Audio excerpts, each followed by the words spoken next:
Awesome, great. Well, I want to thank you very much for joining us, Wrestling Marks. We have the one and only Del Wilkes with us on the line, better known to you, Marks, as the Patriot. Del, thank you for joining me. How you doing on this fine day? Doing good. Thanks for having me. In the process of moving, so we've my wife and I, we've already moved, but now we're in the process of getting everything unloaded and getting everything out of boxes and getting everything squared away. So we've been going at it since very early this morning. So it's going well. That's always a lot of fun, especially just doing the whole move thing. I know you had mentioned that it was quite a task, but you guys got it taken care of, and that's good to hear. The Wrestling Marks, just, first and foremost, just want to, thank you for joining me. Thank you for, your contributions to the business. I mean, this is something that a lot of our listeners and readers and everything are going to enjoy. Kind of how we start with everybody, just to kind of keep it simple, is just, just any like memories of breaking in and this and that, kind of tell us what made you want to become a wrestler and things like that. Well, I'm from Columbia, South Carolina. I've been here all my life. And I went to my first live show in 1970. I take that back, 71. A family friend took me to the Township Auditorium here in Columbia. And, of course, I had watched wrestling every Saturday. Mid-Atlantic Championship Wrestling is what I grew up on around here. But that night that I went to the live event, I saw, at the time, it was my wrestling hero, Jack Briscoe. Jack and Jerry Briscoe were main event against Rip Hawk and Sweet Hansen. And even though I was only 10 years old, I left that night bitten by the wrestling bug. And my love for it was even greater. It even fanned a greater fire in me. And I played football here locally, high school, went on to play football with the University of South Carolina.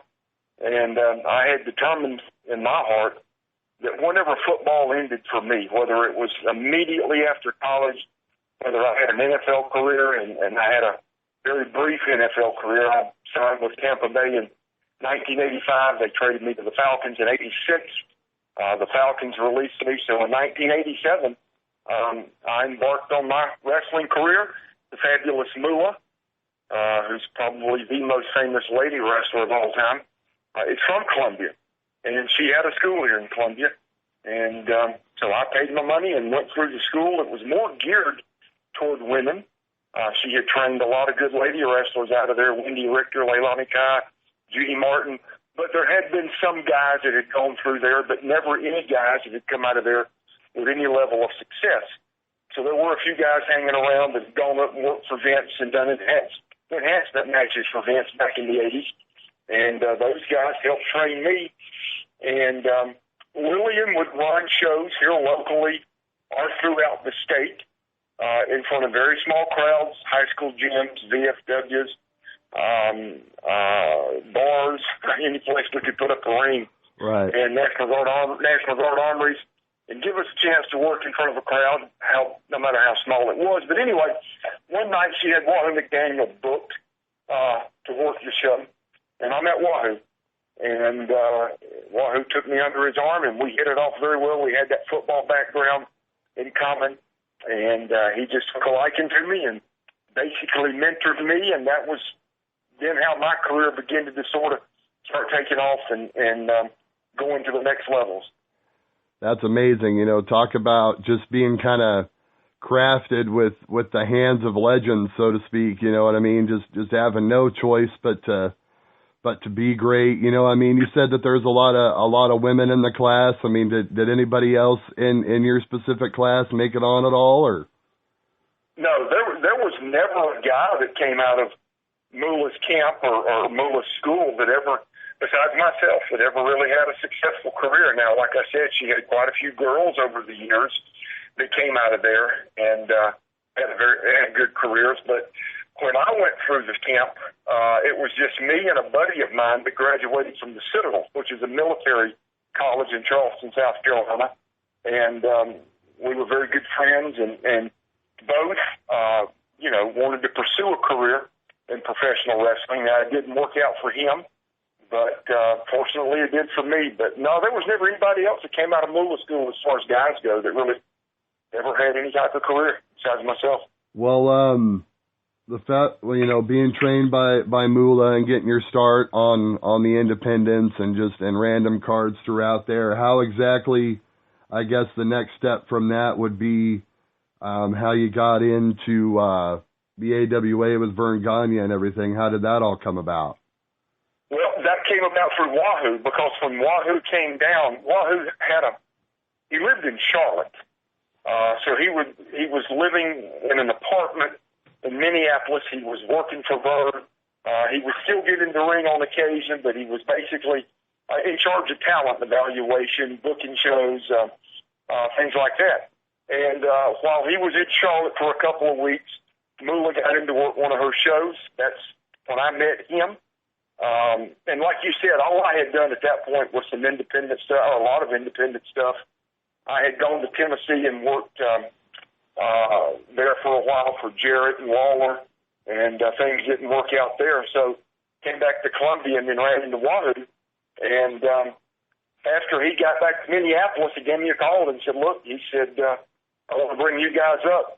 The guy from the Citadel that was breaking into the business with me, he said, I want to bring you two guys up. And we lived there at Brad Ringman's house. I don't know if you know who Brad is, but Brad worked for Vern and had a good career in Japan. But we lived there at Brad's house, and Brad also had a ring in a building out behind his house, and we were able to get in the ring there and sort of hone our skills some. But that's how I started working for Vern, was actually through Wahoo.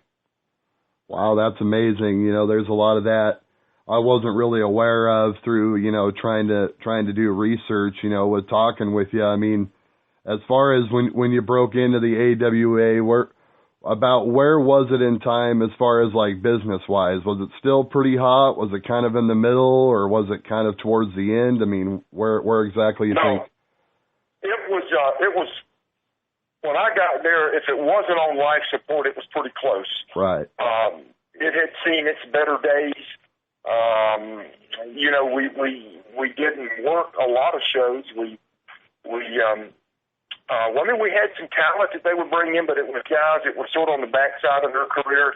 Wahoo, Colonel De Beers, Zabisco was still a name and had their strap at the time, and they'd bring in Nikita Koloff, Sergeant Slaughter, but they'd bring these guys in just to, for TV shows, and but eventually, while I was there, DJ Peterson and I ended up tag team champs, and matter of fact, we were the last tag team champs in the AWA. It wasn't very long after that the company completely went out of business. But what helped me working for them, regardless of whether or not they were on life support, it wasn't the live show, it wasn't the live events.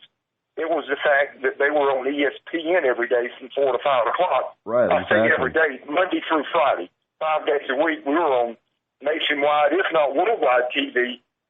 So that helped more than anything. Just that TV exposure, did a great deal for me.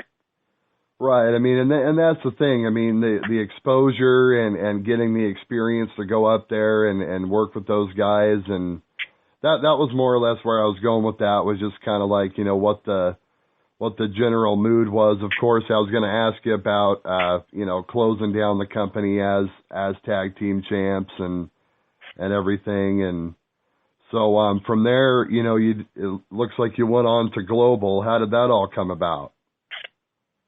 Well, I was contacted by, it was a lady out of Atlanta, her and her son. I had heard these rumblings that there was this big investor from Africa that was going to drop millions of dollars into a new wrestling company. And whether or not that was ever a possibility, I don't know, but it never happened. And there was a lady out of Atlanta, Georgia, her and her son had made some money in real estate, and they invested into this company, the GWF, the Global Wrestling Federation, and they ended up with the same TV spot that AWA had on ESPN Monday through Friday, 4 to 5 o'clock. So got a call one day from Joe Pedicino, who Joe was in charge of talent, along with Bill Eadie, and asked me if I wanted to come out and be a part of their very first TV taping. And obviously, I was excited to do so, agreed to do so. So I went out. They filmed all their shows at the Sportatorium in Dallas. And I went out really, I had no clue what they were going to do with me, how they were going to use me. I'd worked for Vern in the AWA as the trooper. So I went out with my trooper stuff, my tights, my hat, my belt, everything that I had wore. And got to the hotel, and this was probably 4 hours before the very first taping that Global ever did. I got a call from Bill Eadie. He was staying at the same hotel that I was and that all the talent was. He asked me if I'd walk across the parking lot and come to his room. He said, Bill Eadie's in here, and Bonnie Blackstone, and that was Joe's wife, and he said, we need to talk to you. So I went over to Joe's room, and he said, look, we've got an idea for a character. He said, just see if you're interested in it. He said, we really want to use you here. We really want to push you. We're going to make you our top baby face. And this was in either 1990 or 91, and I think maybe 91. And, this was when our military had gone into Kuwait to liberate Kuwait, where Iraq had invaded Kuwait. And so patriotism was really, really high. It was really, running rampant throughout the country. Everybody was waving flags, and patriotism was just really, really at a fever pitch at that time. And he said, we think this would be a great time to take advantage for the political climate in the country. And he said, we got an idea for a character called the Patriot. And they already had a costume box there. They pulled out the tights. They pulled out the mask. It was a red, white, and blue vest. And he said, would you be willing to do it, to try it? And I said, absolutely. And that night when I walked through the curtain and walked down the aisle, these people had never seen the Patriot before. They had no idea who was wearing the mask, they'd never seen the character. And the building erupted. I mean, it was just unbelievable how just having never seen the character, or that particular character, the response. And I think it just solidified in everybody's mind that we were on to something good, or they were on to something good. It was their idea. They came up with it, but that we were on to a good thing. So just based on the response we got that very first night. So off and running in Global as the Patriot. So yeah, I forgot to kind of touch on that. The trooper gimmick that you had in AWA, was that something that you had came up with, or something that they had given you, or how did that all kind of come about? Well, it's sort of a funny story, and I don't know if the guy ever forgave me or understood, but nonetheless, that's the way it happened. One of the guys that Mula had there at her school that hung around and that helped actually train me with what little bit experience and knowledge he had was truly, he was actually a deputy sheriff here locally at a neighboring county. And that was his full-time job. He was a deputy sheriff, and on these little independent outlaw shows that he would work for Mula and other local promoters, he worked as the super enforcer, and he was basically in his deputy sheriff outfit. And so when I was in Minneapolis working for Vern, he called me up. He said, look, would you do me a favor? I said, sure. He said, if I send you a tape, would you pass it on to Wahoo and just see if, they've got any interest maybe in using me? And I said, yeah, man, I'll be glad to do it. Well, I gave the tape to Wahoo once I got it, and a few days later, Wahoo came back to me, and he said, look, we have no interest in that guy. He said, but we like the gimmick. He said, we've come up with an idea of the trooper. And he said, you're going to sort of be dressed in a highway patrol looking outfit, and you'll have the hat, you'll have the belt, you'll have all the things that go with that. And he said, so we have no interest in him, but we do like the gimmick. We're just going to call it the trooper. And he thought that I had, purposely done that to him, but I didn't. It was their idea once again, and I just went along with it. Right, that's how the wrestling business is, I guess. It's like, what are you going to do? You have the opportunity, and it's like you got to do what your boss asks you in a way, and you know what I mean. That's the whole thing there. That is a very interesting story that I think that everyone will enjoy. I mean, going back to Global, when you were there, I mean, it was pretty brief, right? I mean, the whole stint there. Yeah, it was. I had an opportunity to go to Japan and work for All Japan for Mr. Baba's group back in probably, I don't know, things run together, maybe 89, early 90, but I'm thinking maybe 1989. And I went as the trooper. And I don't know if you're familiar with All Japan, what it used to be, the style of matches, the style of work they had. But it was something that I was not prepared for. And I didn't do very well on that particular tour. I actually was somewhat overwhelmed.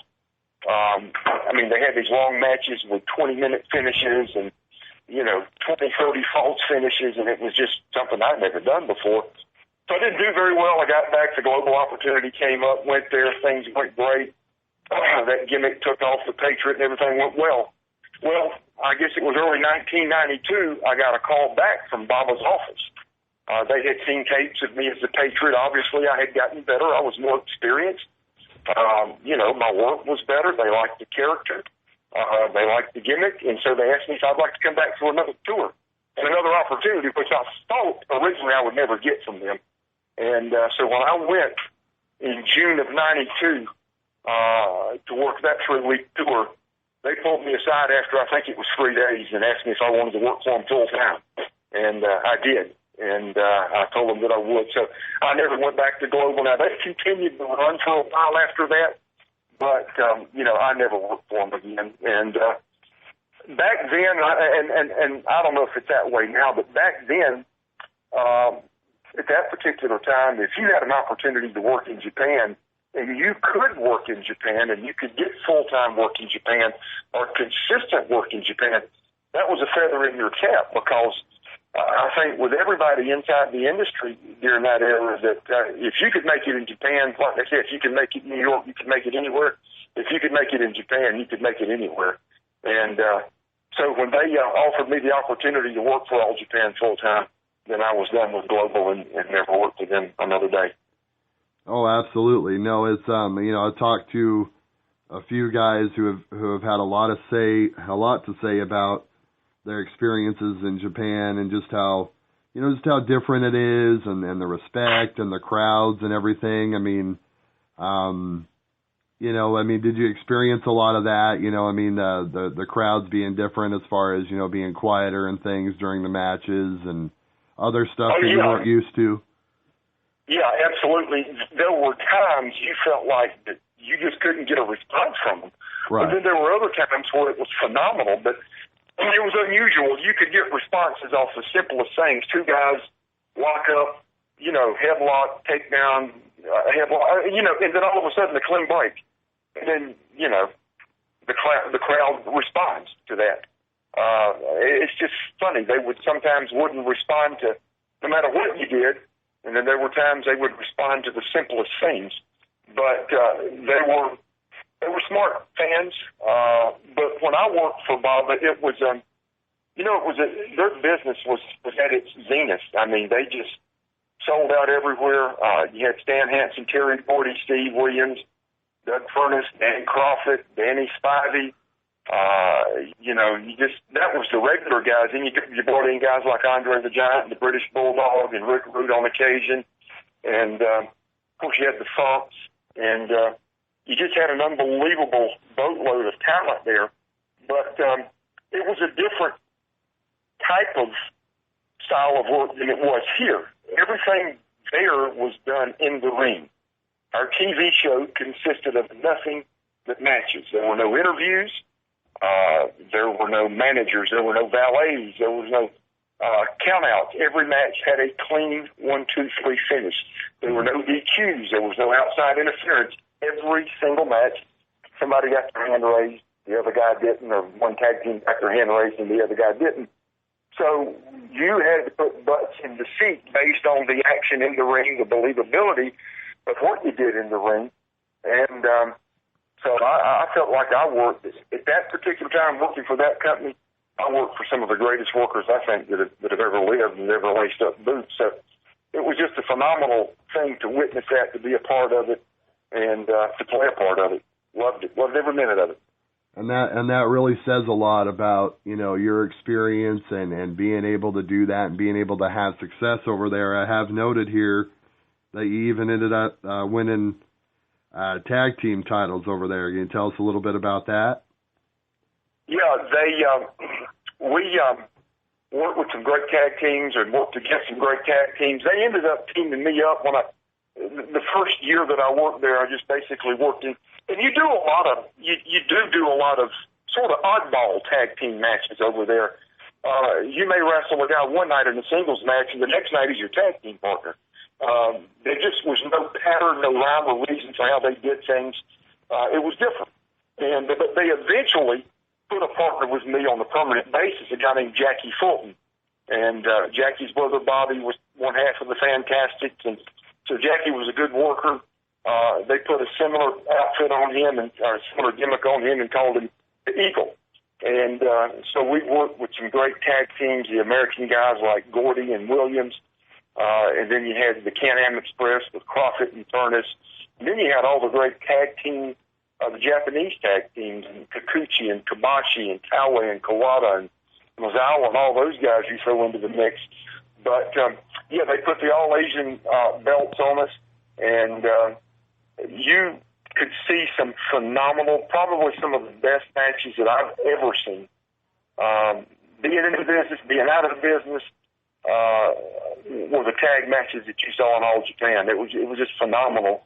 And it was amazing how once your match was done, if you weren't main event, you wanted to get to the shower quick where you could get behind the curtain and watch, you know, the remaining matches because you knew they were going to be that good. And it was just a card full of great matches from beginning to end. Well, it sounds like, you know, obviously you impressed quite a few people with that run because then, you know, looks like old WCW came knocking, right? So how did that all come about? Well, when I was in AWA, Eric Bischoff was our TV announcer. And he did the TV shows and called the matches. So I knew Eric. And, of course, I got to be good friends with Greg Gagne, Vern's son. And at this time, both guys were working for WCW. Back then, WCW did everything by committee. It was booking by committee.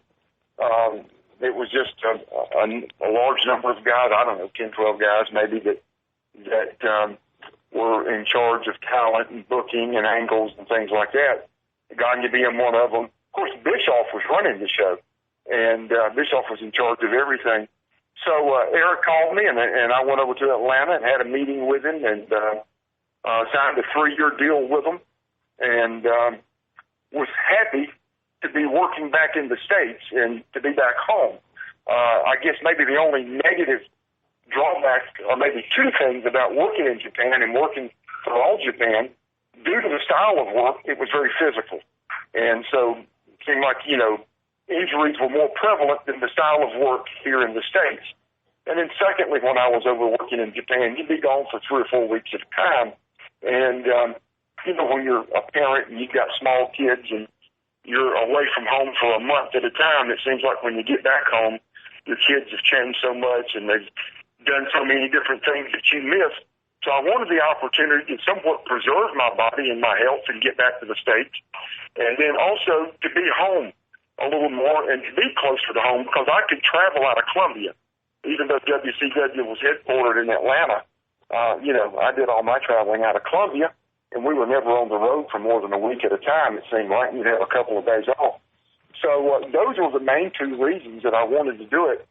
And again, started out working in singles, and I don't know, after a couple of months, Gagne and Bischoff and Flair was part of the booking committee, and Kevin Sullivan, guys pulled me aside, and again, there was other people with an idea, and they had come up with the idea of a tag team called Stars and Stripes, and wanted to know if I'd be interested in working with Bagwell, Marcus Bagwell, and I had known Bagwell from the Global days. He worked as a Handsome Stranger, and when he when we started working in Global. I don't think he was but 19 or 20 years old, but I knew Marcus and knew of Marcus and always gotten along with Marcus. So I was open to the idea.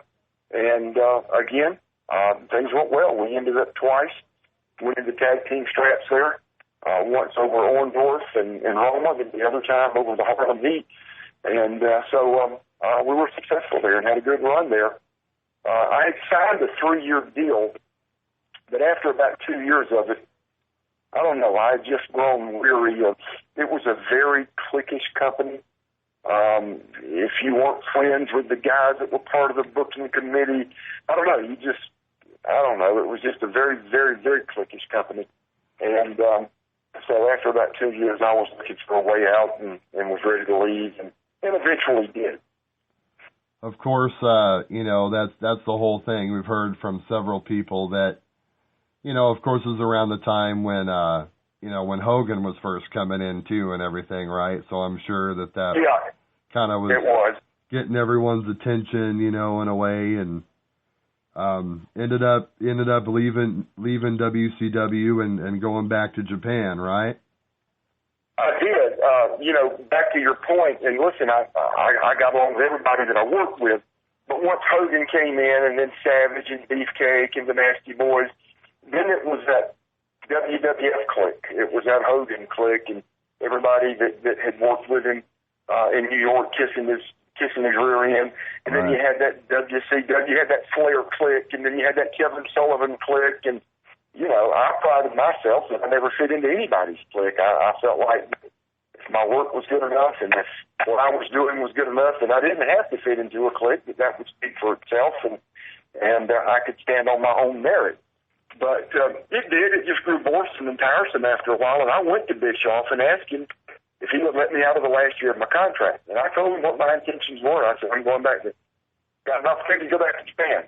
They've called me from over there, and I said, I'm not going to be your competition. I'm not going to work for Vince. I'm going halfway around the world. People that live in America don't even see the wrestling from Japan unless they get videotapes back then. This is before DVDs. And I said, so I'm in no way going to be, it's not going to be a conflict of interest. I'm not going to be competing against you. I said, just let me out of my last year and I'll move on. And he told me that he wouldn't do it. He wasn't going to do it. So we had a pay-per-view. I think it was in Tupelo, Mississippi. I'm not sure. But, and I just no-showed him. And I was on a plane back to Tokyo to work another tour for Mr. Bob and to go back to work full-time for Mama. So I went to him. I tried to get out the right way, the honorable way, the manly way, by going face-to-face and saying, I'm tired of it and I want to move on. And he didn't want to work with me in that, so I just went anyway. Oh, yeah, that's the thing. I mean, there's quite a few of those out there, of course, Eric Bischoff, and he'll even admit to it, today about how, just kind of, kind of drunk with power and kind of just running around, as he would at that time. So, I mean, that you did the best thing for you and went back to Japan, it seems like, because it, I've got noted here, you did some great things teaming with, Johnny Ace, Kenta Kobashi. I mean, you can tell me a little bit about that. Yeah, when I went back, I guess a couple of years that I had been gone, they had used Jackie Fulton or the Eagle in a different capacity, and they weren't using him as much. And so, and plus too, it coming back, it put me in a different level in the company. I was now, working main events and semi-main events with, Hanson and Doc and Gordy and Kobashi and Ace. And so I was, in that upper echelon of guys there.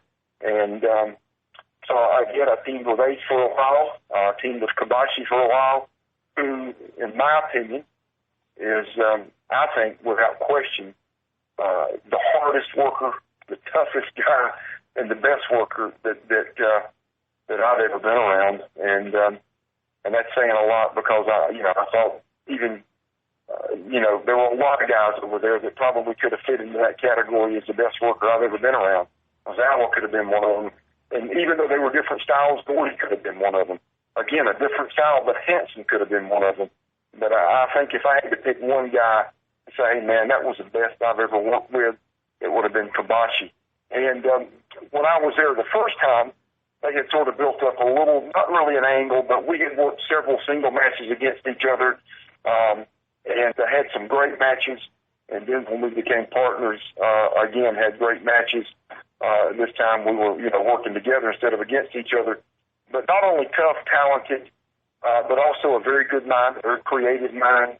And, over there that was so important because finishes were what sold tickets. I mean, those unbelievably long finishes with so many false finishes and so many kickouts, one right after the other. That was what sold tickets there. That was what made us earn money. And, so he was a very creative guy, too, a great mind for the business. Just great wrestling overall, you know what I mean? And that's the thing. I mean, yeah, I remember, I saw a match with Kenta Kobashi and Jun Akiyama. It was one of my first, really, glimpses into, really experiencing Japanese wrestling. And here I am. I've been, watching it all my life, 20 years, and it just completely changed everything I ever thought about. You know what I mean? Anything that I knew as a fan, anyway. Well, I would challenge any of your listeners or anybody that's going to, hear this or read this, that if you want to see some great, at least in my opinion, great wrestling, go to YouTube or whatever means you have and look at all Japan from the late 80s through the 90s and I guess even in the 2000s. But, yeah, when you talk about Akiyama and Misawa and Kobashi and Kawada and Coway and just, even all the Americans, all of, the guys, again, Furnace and Crawford and Gordy and Williams and Hanson and Wilkes. And, it's just phenomenal matches in my opinion. It's stuff that even to this day, I literally just gives me goosebumps watching it because it's just, it's just so good. Absolutely. Yeah, no stories or anything. You can just totally watch those guys and just be amazed at what they do, and that's what I love about it. Absolutely. Yeah, I agree 100%. So just kind of shooting through here, of course, you get the big call to go to the WWE. Of course we're gonna ask about that. How did that all come about?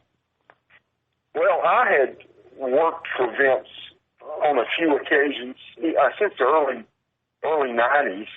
I had gone up several times, and early in my career, one time I know Rick Martel got hurt, another time somebody else got hurt, and they needed somebody to take a spot. So I worked, a month's worth of shows, a couple of weeks worth of shows. So I had contact and dealings with them basically throughout my whole career, but never to the point where we were able to get together and agree to a deal and agree to me working for them.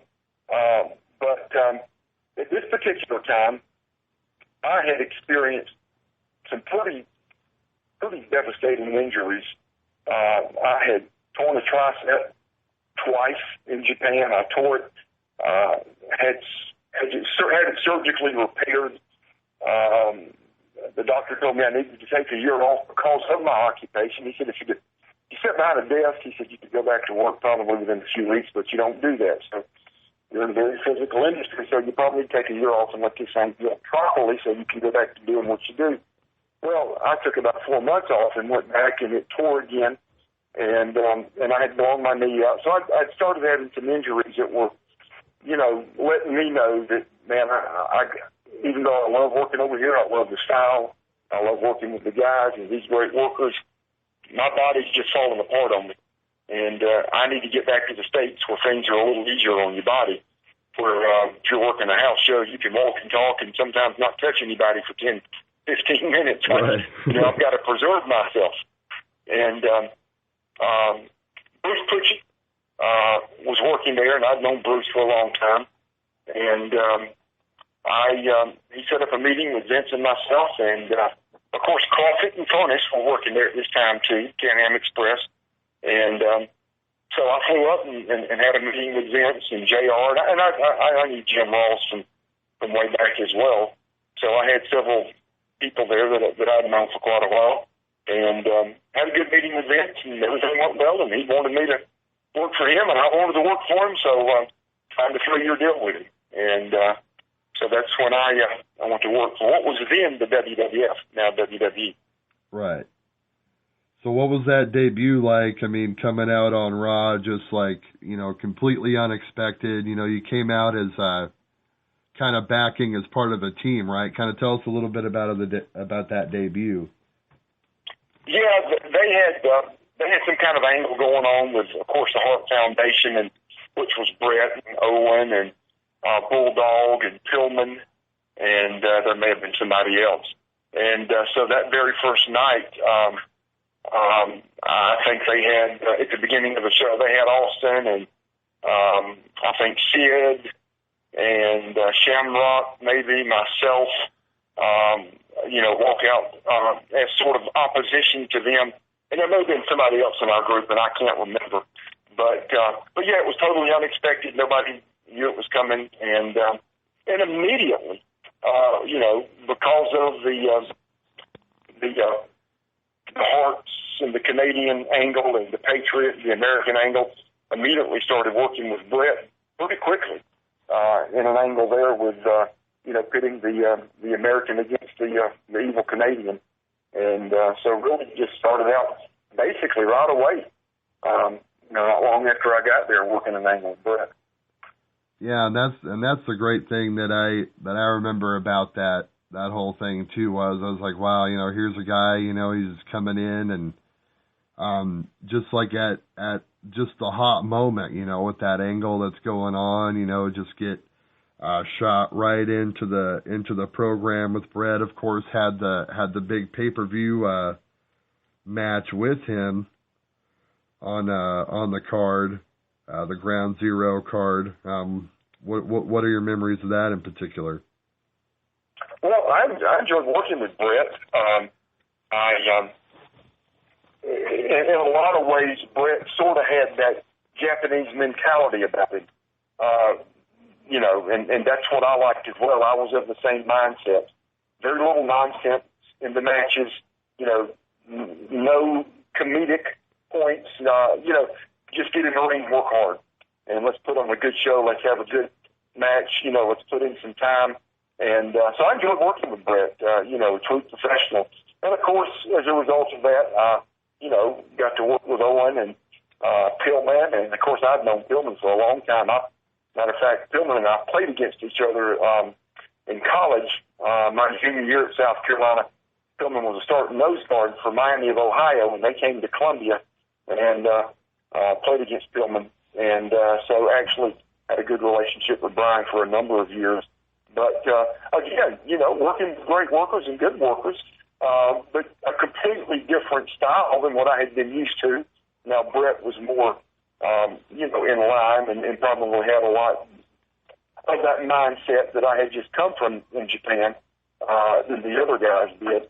But, and again, got to do some things with Vader, worked with Shamrock a few times in some tag matches. So got to work with a lot of different guys in a lot of different situations, and I enjoyed it. I enjoyed my time there. I enjoyed working there.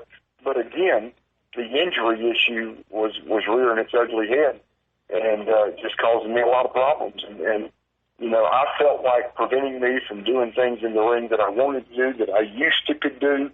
It was preventing me from doing things in the gym that I felt like I needed to do, which that in turn affects your physique and your look. And so I, you know, I was just struggling with some injuries, of course, that would eventually cost me my career and end my career. And so while I enjoyed the time working with those guys and being on the road with those guys, it was also, I don't know, it was funny. There was a good side of it, but there was also a bad side of it too, that when you're trying to work through those type of injuries, and, you know, I'm not talking about a sore neck, I'm talking about muscles that have literally, tendons and muscles that have literally ripped off the bone, and you know, and a knee that needed, I've had 2 replacements on it since then, so a knee that was in pretty bad shape. So when you're trying to work through those type of eventually devastating injuries, you know, it affects everything you do, and it also affects your you start getting to the point where you're just like, wow, man, I mean, is this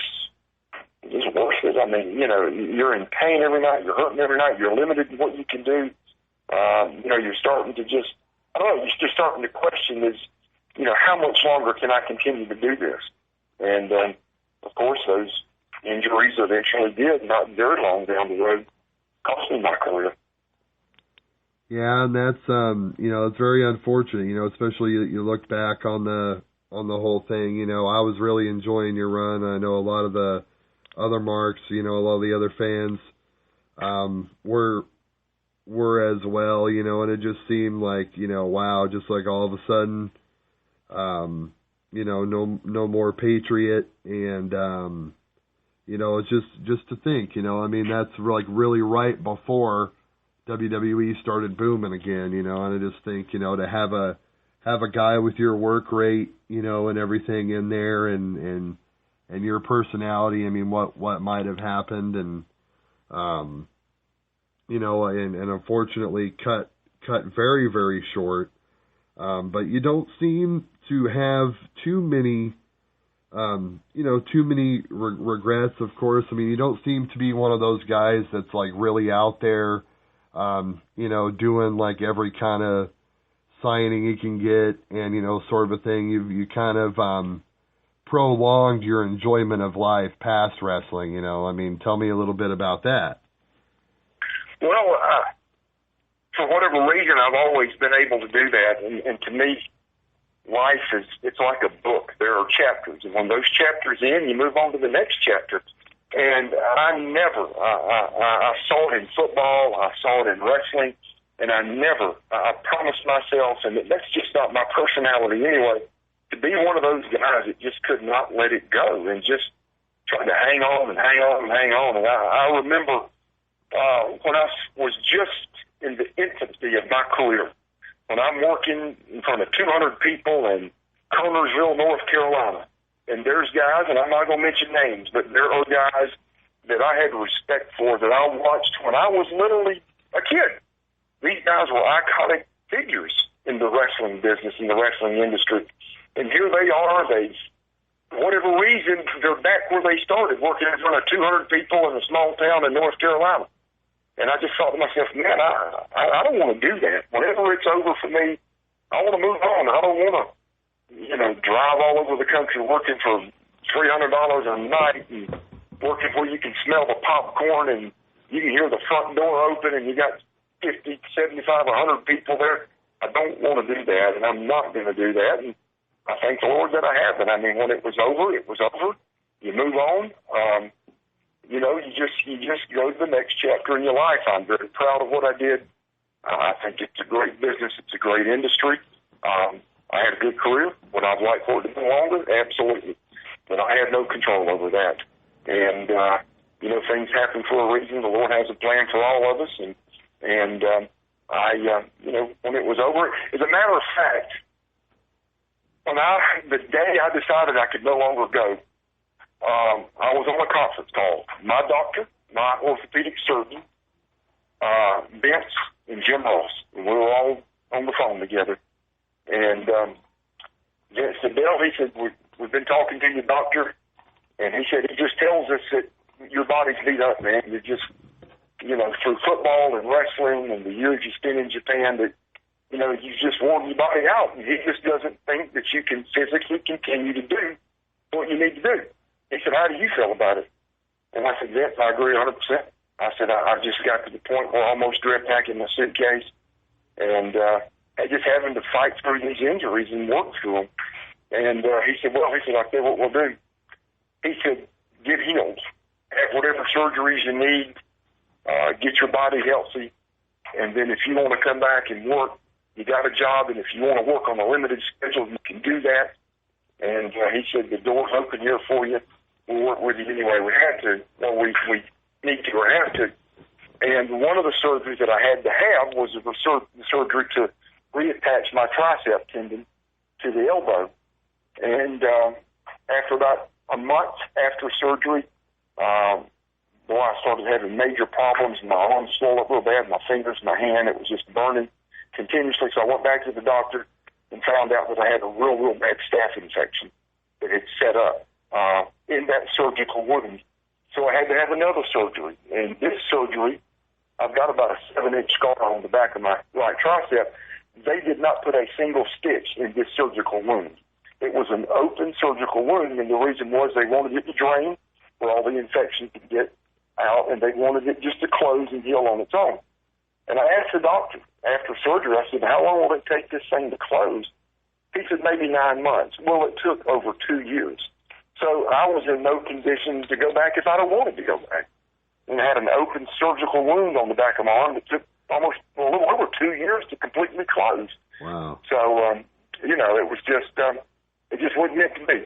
And, but again, I have no regrets. I've got great memories, worked with great people, met great people, traveled the world, worked in front of 10, 15, 20,000 people and live shows and millions on TV. Man, how could you have any regrets about that?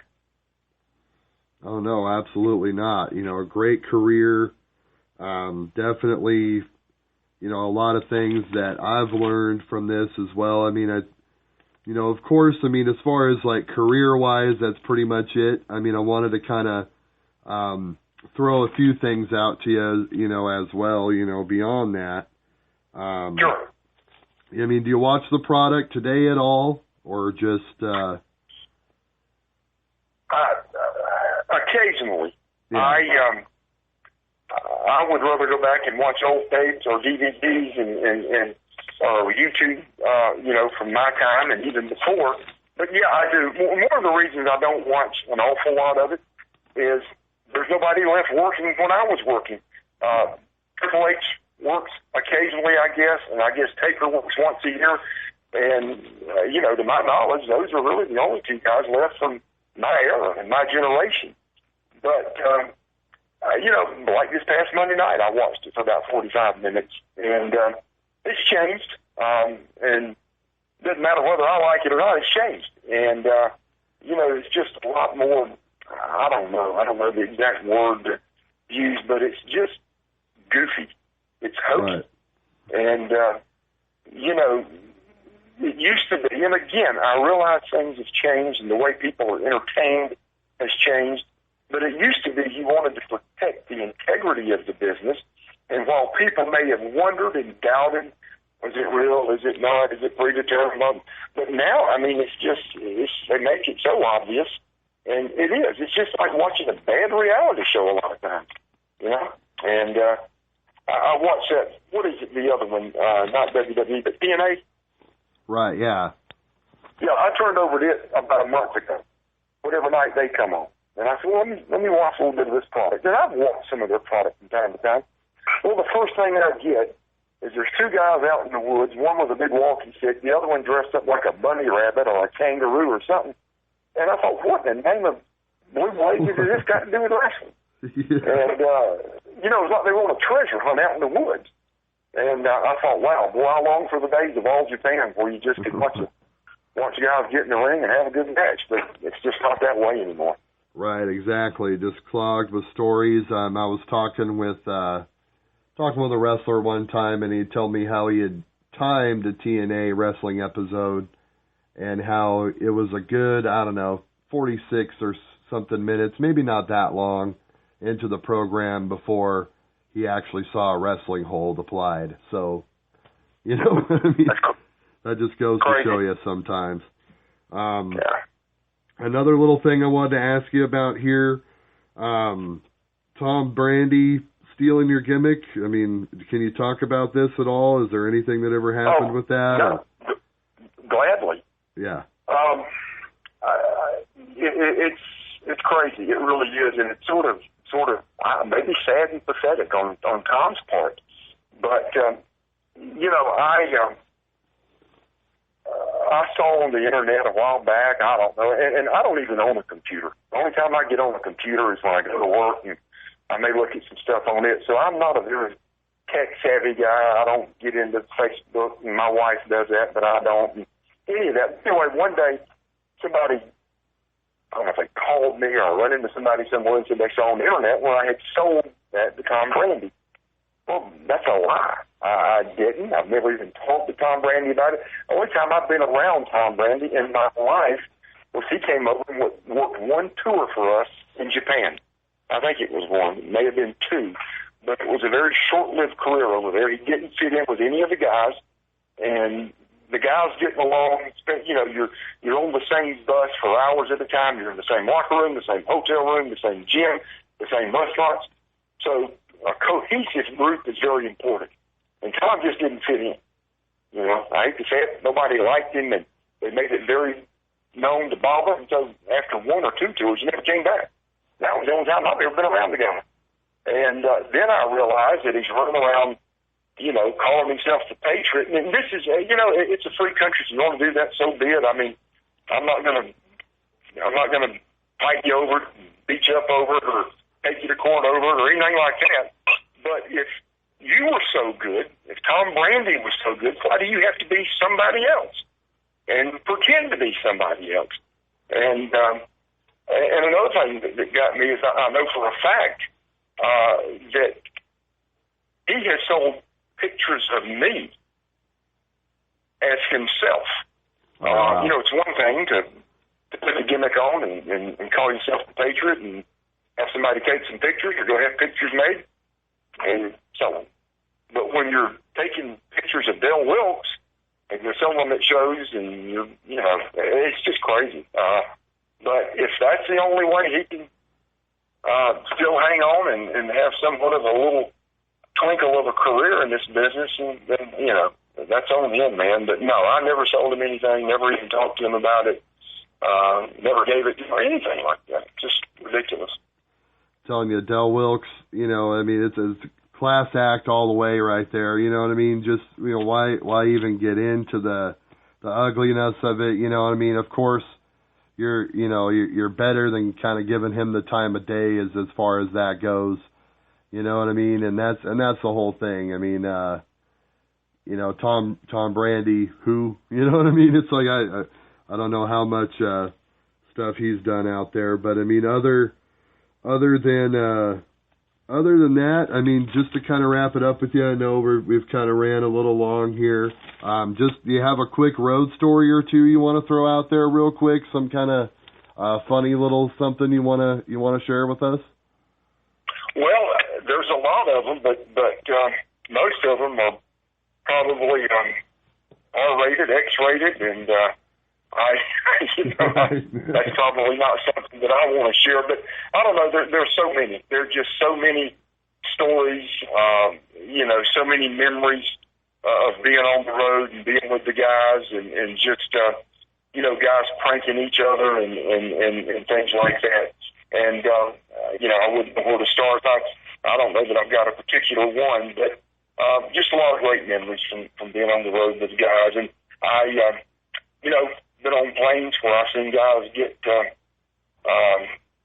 halcyons dropped in their drinks, and they wake up without eyebrows, and they wake up bald-headed. Right. And so, I've seen that happen quite a few times, and even worse.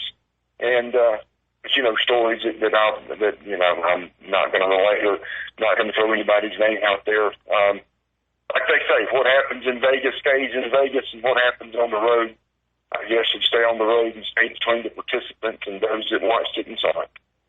All right, fair enough. Well, other than that, I think that's about all I have. Del, once again, just thank you so much for spending this time with me. It's been absolutely amazing. True Southern gentleman right here, Del Wilkes, the real Patriot. I just want to thank you again for joining me, and we'll maybe talk to you sometime down the line. Maybe have you on a panel or something, maybe in the future. All right. Sounds good. Appreciate you having me. Have a good afternoon. Hey, thank you. You too. All right. Bye-bye.